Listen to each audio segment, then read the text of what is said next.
Hey, welcome to The Kingdom Business Owner. I'm here with my friend Dave Runyon, and today we're talking about a controversial issue of if you're a Christian business owner, your payroll is your profits. And so if you want to learn more about what that looks like, what that means for your business, I promise you'll be blessed by listening to this episode.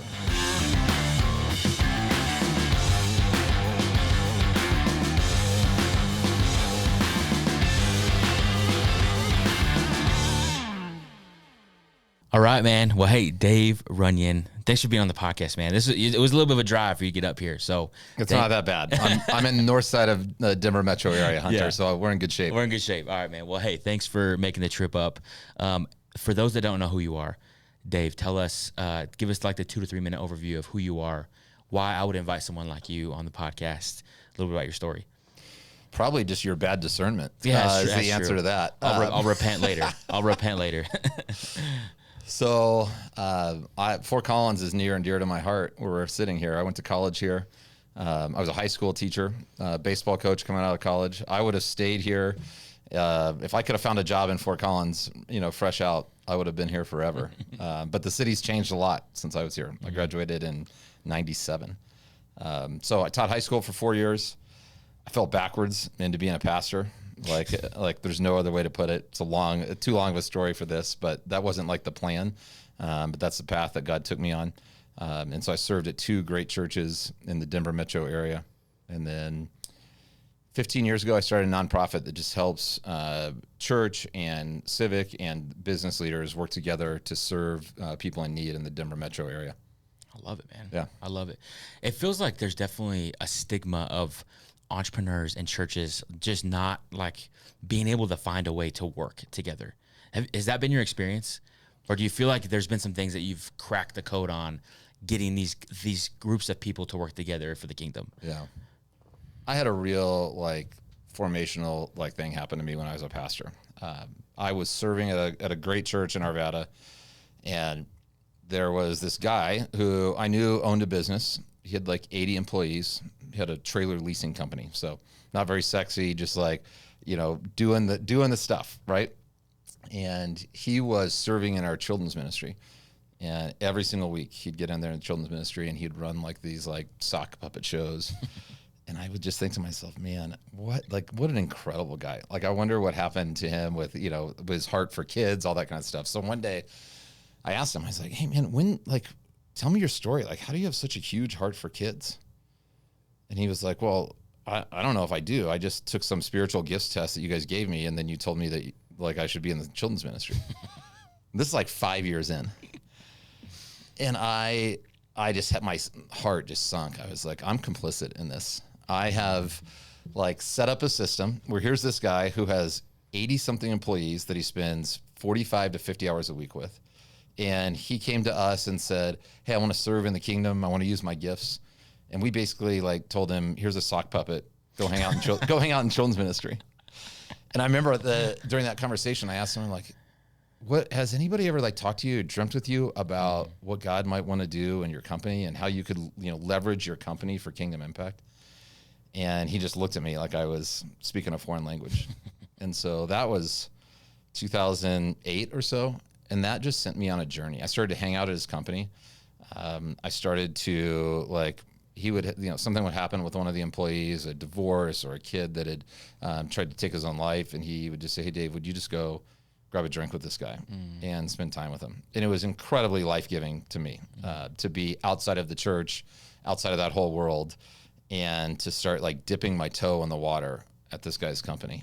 And so that friendship led to us doing a lot of cool experiments at his work. And we started to just pray and to dream together about what would it look like to change people's lives by how you're doing hiring? And, could we start partnering with other organizations or people coming out of the correction system to do intentional, we call it redemptive hiring, which that's intense. That can get real messy. But we also did a lot of small stuff. We started to throw great parties at his company and to be intentional with the kinds of things that we were doing at those parties. We started to serve a lot in the city. he just started to like I was just like, what if you thought of yourself as like the local missions pastor of your company, and you could use these serve days or whatever. Every company has these things, and usually you go and here's a day off to go and serve. Either nobody uses them, or people go and do them, and they like show up to the Habitat build and take a few pictures of each other and then put them on the website. And we just started to go, what if you could take those and like really like partner with organizations that were meaningful and valuable. And so I don't know, I could talk about this forever, but that's how I started drinking the faith and work Kool-Aid. And it was a deep place of conviction for me of realizing that as a pastor, when I was serving as a pastor, I had set up this system that we didn't say this overtly, but we were basically telling people in the private sector, hey, come here, take our little spiritual gifts test. And then we're either going to like have you pass out bulletins or go serve in the children's ministry or the youth ministry or be on our board. And that was the end game. And all those things are necessary. We need people like that to be able to like help what happens on Sundays go. But if that's the end of the conversation of what we're saying to people in the private sector, then something's gone really, really wrong. Oh my gosh, man. There's so many different avenues I want to dive down. But one of the things you said, the kingdom impact piece, that to me has always felt like, man, I love the idea of a business being for kingdom impact, but the practicalness of what that looks like, I feel like you've spent some deep intentional time thinking about what does a business look like that's actually serving God that has kingdom impact? Like how do they do that?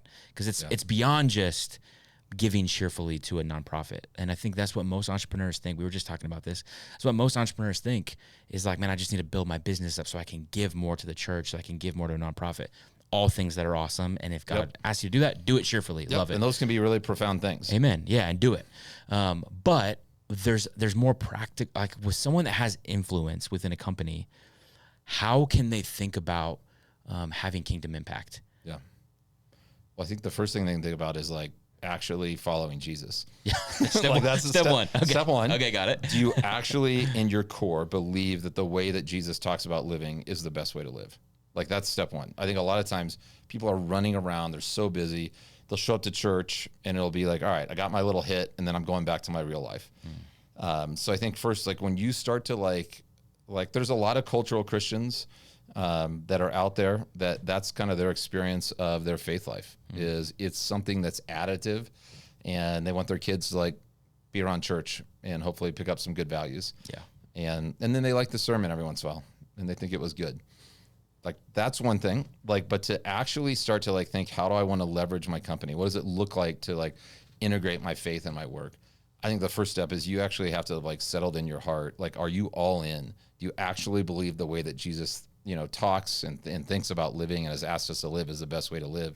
And are you doing it? Like, when you read through the text, you just go like, I think this is actually like the best way to live. And I'm going to start to implement some of these things in my own life. Because once you get that, you start going, all right, I wonder what it looks like to be generous with my company. I wonder what it looks like to treat my people really well. I wonder what it looks like to think through their whole lives instead of just part of their life. I wonder what it looks like to build a sense of belonging and connection at my company. I think all that stuff flows out of like, how seriously are we following God? Come on, man. So good. You wrote this little piece that says best practices for faith-driven business owners. Can you riff on what some of these people, like why are these the things that you put on this sheet? Because when we first met, you gave me this sheet and I'm like, I was blown away at how thoughtful it was put together. Are you able to riff on this a little bit of like, sure. why are these the things you included as the most important things for faith-driven entrepreneurs?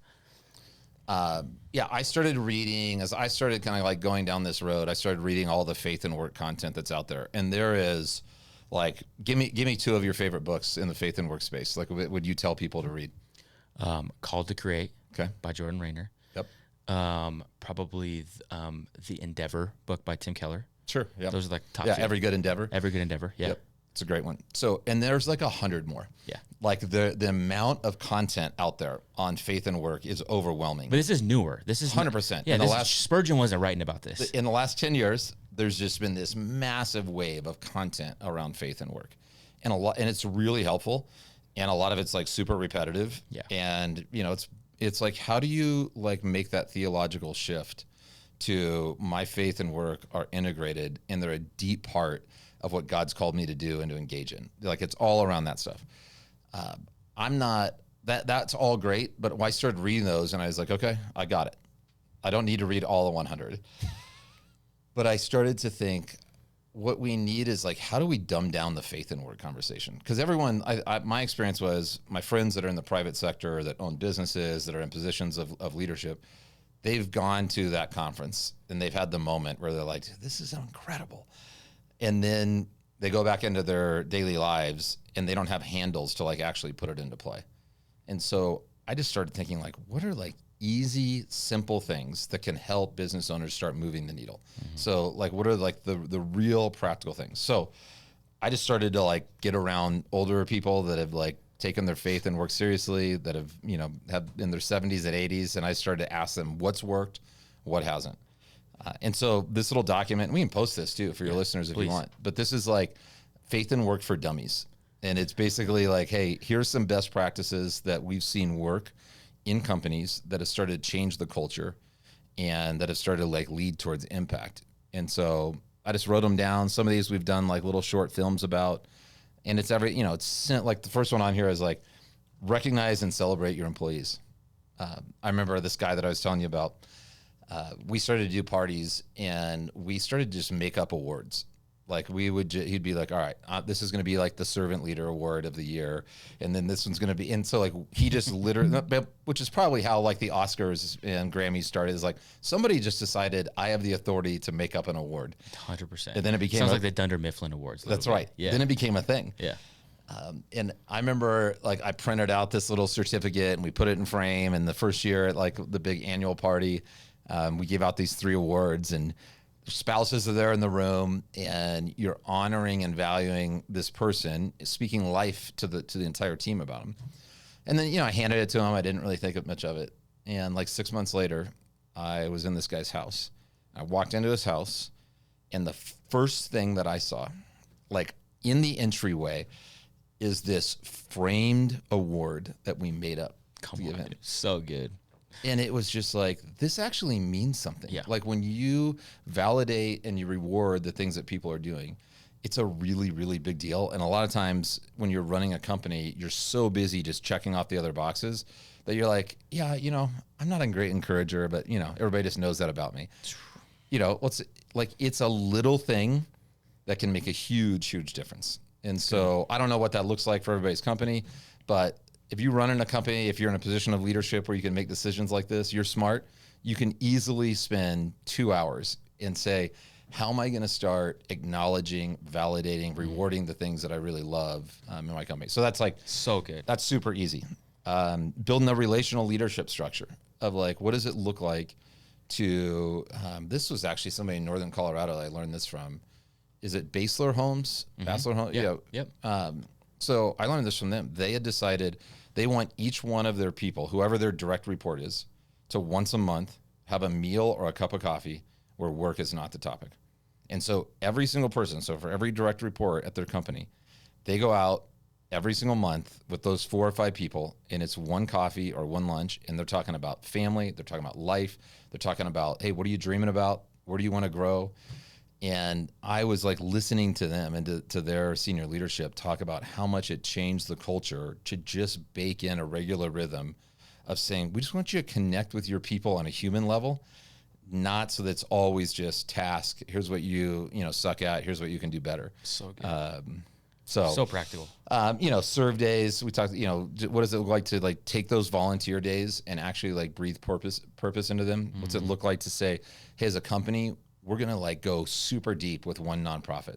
That's one of the best practices is like it's so easy to say, we're just going to like, write checks to like these 10 different golf tournaments each year. That's fine. Nobody cares. You know who cares? The people putting on the golf tournaments, right? Totally. And so instead, like, go meet the executive director of a nonprofit that has something to do with what you're passionate about. Start to get to know them. Like get in the trenches with them. That's right. Well, get in the trenches. They're going to teach you stuff too. Yeah. Like I'm convinced we need more businesses that think like nonprofits, and we need more nonprofits that think like businesses. That's good. But like when you get the executive director, the CEO, the president of a company together, starting to build a relationship with somebody that runs a nonprofit in town, only good things happen. And what it usually looks like is, like, if you can take one nonprofit and say, we're going to go deep with them, all of a sudden it starts to breathe vision. All of a sudden those pictures from that nonprofit start to pop up in the hallways of your company. It's really good. And instead of just having everything spread out, you're like, man, we're making the widget here, but there's also something bigger. We're also like impacting these women that are being served by that nonprofit, or the men that are, getting their lives changed. And it starts to like change the scorecard of the way people are thinking about what they're doing every day. So really, I don't know, like the hiring, like intentional hiring, like when you start thinking about a couple of times a year, I'm going to take a risk in like how we hire. And I'm going to partner with, maybe it's that nonprofit, the people that you're serving. Maybe it's just, I'm just going to be looking for people who have a background, for maybe people who don't have all the accreditations, but they've got like the grit and the want, and they've got something on their record that's sketchy. When you like start hiring like that, and I'm not saying you can't do this with your whole workforce, right. It'd be a complete dumpster fire. But like when you, like we started doing this with this trailer guy, working with Hope House down in Denver, which is a nonprofit that teen moms like come in contact with. They walk with them, they do housing. And so he started hiring his front desk people. He started hiring some of the Hope House women, these teen moms that were a year or two out from having a kid. And I watched like a good job is the antidote to poverty. We can do all the stuff we want about poverty and the social sector. Preach. And do all this stuff.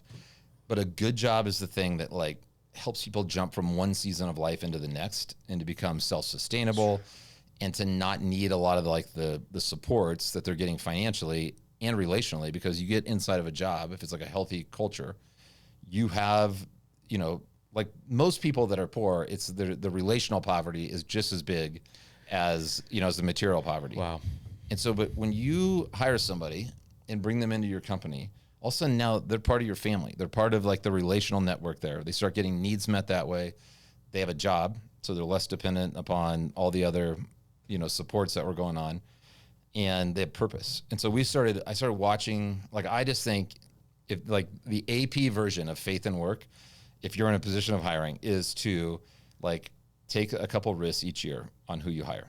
Hire people that have like a sketchy background, who are showing promise of wanting to like move into a different season. Preach. And so hiring, I could talk about the hiring stuff all day long. That's so good. And it's messy and it's awesome. And it changes the culture of the company just as much as it changes that person's life. Like it starts to, you're putting your employees around people who have different life experiences, which really good things can happen as a result of that. Messy but redemptive. Yeah. So good. Keep going, man. This is so good. Keep going. Oh, I mean, having like an employee benevolence fund is massive. Of like, do you have a safety net of some kind that's set up? A lot of business owners do this just relationally. Like an employee will come to them and go, I need a loan. I had this car accident. My grandson went in the hospital. And it's great. And they do all of these kinds of things under the radar, under the table, to help people when they're in crisis. But when you like formalize that a little bit, it makes a huge statement in your company. When you're like, hey, listen, I'm putting up X thousand of dollars this year as a part of our employee benevolence fund. If you want to give to it, you can. And then we're just gonna have a little small team that is on the lookout, that when people might need a little help, like a lot of guys, you run in your company, employee turnover is your biggest cost. And sometimes it's just one little thing that happens in their life and they can't catch up. And then all of a sudden they're not there at work anymore. And then people catch the vision for it. And they're like, man, our work matters even more so now. The more profits we get as a company, we could put more towards this thing that's blessing these people that are in our family. Yeah. Let me say something about that too. We'll just go ADD here. But when I first started doing this work with my friend who had the trailer company, we were going down and we were doing like habitat builds and we were doing all this external stuff. And it was at a habitat build. And in the beauty of this is you'd have like your entry level employee, and then you've got your CFO, and they're on the same habitat build, working, shoulder to shoulder, working together. And one of my friends that was at this company, his name was Randy. He looked at this guy. He's like, "Isn't this incredible? Like, can you imagine like the family that's going to live in this home?" And Jorge, as an employee, was like, it is amazing." There was this pause, and he said, "Also, like I would like to live in a home this nice." And it was this huge wake up call of like, hey, we should go, like companies should go out and think externally, how do we do community engagement really well? But maybe the best thing we need to do is like look inside and like really get to know our own employees, what their struggles are. And maybe we should like do this at home before we take it on the road. And so that was a huge aha moment for us was, so like having an employee benevolence fund, like some kind of a safety net when something goes wrong is massive. Just getting like creative with people's benefits. I think this is one of the best things that like Kingdom employers can do is to say, I'm going to start to get to know like what are the pain points for my people, what are the needs. I was with one employer who started a childcare stipend so that his employees could better afford childcare while they're at work. You know, you can do this with financial literacy training, mental health. Give people a stipend to have a therapist. You can get as creative as you want. All this stuff costs money. It's like all this stuff is in tension with the bottom line at the end of the year. And I think living in that tension is really, really important. I think one of the big shifts that when people make, it's just game over, is when you look at your balance sheet and you realize that payroll and benefits are profit. This is a massive idea. Come on. So this is a hot take. This is a hot take. Let's go. Okay? Like this, I think if you are serious about your faith and you're in a position of leadership with a company, like I think this is a game changer. Like when you look at your balance sheet, your payroll and all of your benefits are not on the liability side. They are not, man. Like they are profit. Every single dollar that you're spending on a person is a job and it's a changed life. And like when you start going, like when you shift that over to this side and you realize that this is profit and you start getting excited about the number that you're paying in benefits, which I know this is a hot take because right now benefits, like everything's crazy. I know all the numbers. I know how hard this is. I'm not just like naive, but this is the good stuff. Like when you are excited because you're able to give your employees benefits that you know are enhancing the quality of their life, that you're helping them thrive. That's the game over. And that's like, so payroll, that's my one thing I want to say. Payroll is profit. It's profit. It is like, it's every single cent that we spend on people in the business sector. I run my own nonprofit. I have employees. Like it is profit. And when we see that, I just see the kingdom break out all over the place. Come on, man. That's a bar. That's a hot take bar for sure. For sure, man. That's really good. It's so interesting for a couple things. Number one, we've riffed with other people on this podcast about, like the companies that are like all in on a nonprofit, but they pay their people like crap. Yeah. It's like, man, is that kingdom work? Or is the kingdom work, you know what, we're not actually going to do the 10 golf tournament sponsorships this year. And what if we just threw all that back at our employees this year to give them better pay, to give them more benefits? Like what is more God honoring? I don't know if it's that black and white. Maybe you can tell me, but to me, I'm like, yeah, that makes so much. And I'm so guilty of this. I've spent way too much money on stupid golf tournaments. Right. So this is convicting me as we're talking about it. But anyways, what are your thoughts on that?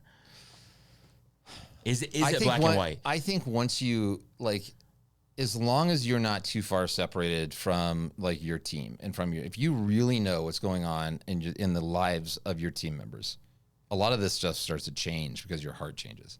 Mm-hmm.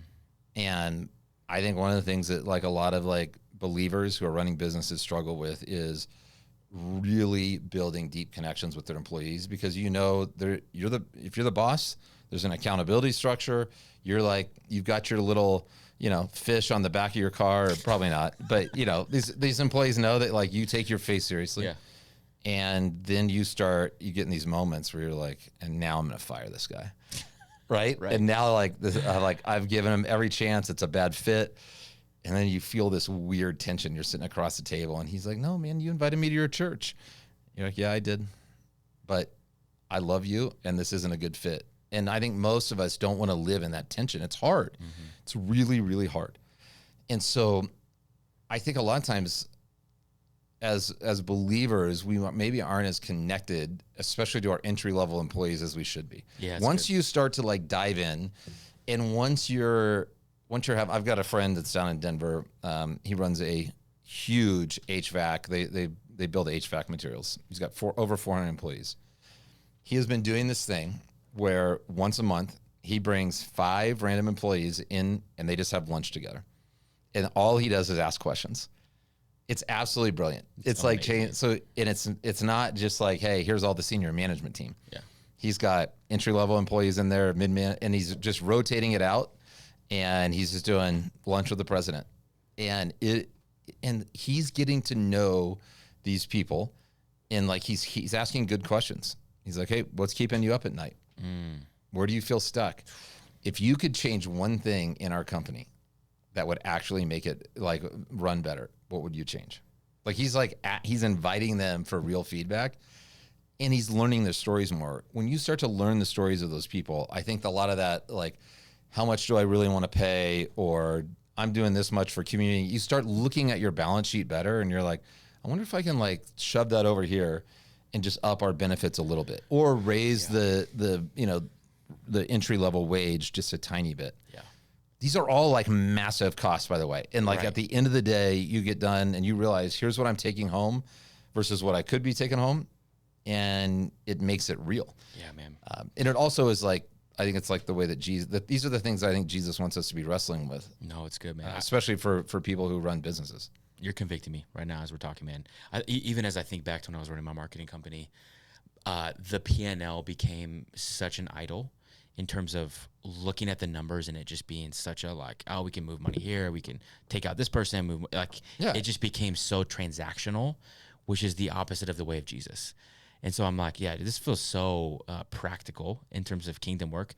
I think the other thing that I've been wrestling with just over the years with what does it mean for a kingdom entrepreneur to be a kingdom entrepreneur is, we've had people on here, even on the podcast, that have been like, man, the thing that makes it a Christian business owner is that they do business with excellence. And I'm like, yeah, I love that. That's the one way that we can love our neighbors. But also there are secular companies that do business at a really high level with excellence. So I'm like, so that's not always just it. That can't just be it. And it's not just, hey, we're going to have a Bible study within our business, because that's not it either. Like, I don't think there's just one thing that makes a Christian business owner a Christian business owner. So I think, dude, what you're talking about right now is so tangible and practical, because it's like, no, let's dive into all of these aspects of loving our neighbor really well. Yeah. And in this, by the way, this one question at the end, this whole thing came from me just having friends that were in the private sector and just starting to ask them, hey, what's one thing that you think God, might be prompting you to do with your company in this next year in order to like bring in the kingdom DNA into your company? And so I started asking people. I'd be like, all right, give me one thing. You're smart. You dream about all this stuff. And they would say something. A lot of times they said something off this list or something. They would go, you know what? I've been thinking for a while, like we don't have any kind of retirement plan. And I've been thinking for a while, like I want to do this. And I think this is the thing I was going to do. So I'd meet with them in like 3 months and I'd have lunch with them. I go, hey, how's it going? How's your, how's it going with your retirement plan for your employees? And they go, like kind of scratch their head. And then I'd come back 3 months later and I just go, well, you said you wanted to do this one thing. How's it going? Right. And I think that's like, and then they would think and then a year later, half the time they'd be like, hey, I was stuck and I just need somebody to like keep asking me the same simple question. And so what this does, like this leads everybody to say this like really dangerous prayer, which is, God, what's the next step? What's the next small step that you want me to take in order to leverage my work for your purposes? And like, if you start praying that prayer, you might, if you're listening to this and you're comfortable, you might not want to pray this prayer. Because if you get quiet, spend some time with God and just say, God, what's the next small step that you want me to take in order to like really lean in at work and to see it become the place that you want it to be? You're going to get a nudge. Like, I've never had like God talk to me audibly. That'd be great. I'd love to have that happen. But when I get quiet and when I say a prayer like that, or when I just pray and say, God, what do you want to say to me right now? Like I'll feel a nudge, and I can do all kinds of weird stuff to talk myself out of it. Like, no, that's just my conscience. That's on its own. No, this is how like God is like gives us these nudges. And if we quiet ourselves and if we'll listen, like like what will start coming into our minds will be as oftentimes consistent, and it's the same thing, and we know it's from the Lord. And then the question becomes like, if you do that, then the question becomes, are you going to do it? And like, so I think just getting quiet and just saying, God, would you just talk to me? Would you just like impress upon me, around this specific issue? It's lights out. So good, man. But can I say this? Most of us don't do that. Yeah. Most of us, especially people that are like entrepreneurs, you are running from one thing to the next to the next. Most business owners I run into are awful at being. Like if the whole Christian life is about being and then doing, like all the doing is supposed to come out of the being. But most people in the private sector that I'm around, they're just really good at doing. Oh yeah. Like the being thing is like an afterthought. And so you ask them like, hey, when's the last time you just got quiet with the Lord and just inquired about anything? They'll look at me like I'm like not even speaking the same language. 100%, man. It's such and I a get shift. it, right? Yeah. And then like the demands are so high. You're always living by the tyranny of the urgent. It takes discipline to do this. And I think for a long time I didn't do this because I didn't want to I didn't want to actually know what God wanted to say to me. Because then I actually have to do something about it. Oh, for sure, man. No, I resonate with that. Yeah, I mean, you read books like anything from John Mark Comer or any of those type of guys, right? And for an entrepreneur, it feels so. What's the word I'm looking for? It just feels uncomfortable, man. Yeah. Like I'd love to like ride my bike into work after I spent 2 hours with Jesus and drink a cup of coffee slowly. But I'm like, but I have $150,000 a month in payroll that I'm responsible for, That's right. and like so it. I deeply I gravitate towards that type of content, but it's so hard for me to live out. Totally. So what are you saying to the entrepreneurs that you're working with to help them get to that place of being in their identity? Work really hard when you're working, and when you're not working, don't work. It's that simple, baby. That's it. That could be a t-shirt. I mean, I'm trying to lean into that. Yeah, like that's good. like it is so tough for people like in these positions to actually shut down. It's brutal. And to be present with other people around them. It's brutal. And to be present with God. It is really, really hard. Mm-hmm. And like most of the wiring for an entrepreneur is going like the wrong way for just being and for surrender. Like all the basic things of what it means to like that Jesus asked us to do and to like actually experience like a healthy spiritual life. Most of the things that like make good, entrepreneurs good in the world are things that like run contrary to that, to like following Jesus. Yeah. Right. So we should just like acknowledge that and realize that that's true. And that means if like you're going to be like serious about following Jesus and an entrepreneur, you're going to have to like be really intentional about it. It's probably not going to come natural for you to like lean into the being stuff. Yeah, man, it's right. It's like riding a bike for the first time, man. It's gonna take some habits forming for sure. Yeah, and just start small. Just start small. Yeah, man, this has been so good. Last question for you as we land the plane here. There's Christian business owners that are listening to this. What's the thing that you really want them to leave with? What's the thing that's gonna bless them on the way out of this podcast? It's a great question. I would want to encourage them to like spend time working on themselves. If you don't have like a coach or a therapist or a peer group, you're screwed. That's my and you should probably just have all three. Yeah. But like if you're in that kind of position, like the work that you're doing on yourself, I know you think like it's all about the work that's in front of you. Like the part that's going to bear fruit is the work that you're going to do in yourself. And I say that like as somebody who like I need to hear that in a massive, massive way. And so that's one thing I'd say. And then I would just say, hey, listen, just try some stuff at work. Like you've probably, if they're listening to your podcast, they've heard, they have all the knowledge they need about faith and work. But I mean, like if they're listening to your podcast, they probably have heard it all. Like, are you actually doing any of it? Are you actually like, it's great to go to all these conferences and to like listen to this podcast on your way to work, but are you taking that and then saying, all right, God, I want to actually start like living this out at the, for the 45, 50 hours a week. And then just start small. Start with like a small thing this year and say, here's like one thing that I've kind of thought about doing and I haven't done it yet, but I'm actually going to do it. And it doesn't need to be like, I'm going to hire people coming out of the Department of Corrections. But if you decide to do that, great. But that's like, that's AP stuff. Start in kindergarten. like actually be thoughtful. That like barbecue you have with all your employees and their spouses, like instead of just like hanging out for 3 hours, like gather everybody together and like speak to their hearts and like validate some people and like talk about what's good and like pray right before you have a meal, at your barbecue without being weird about it.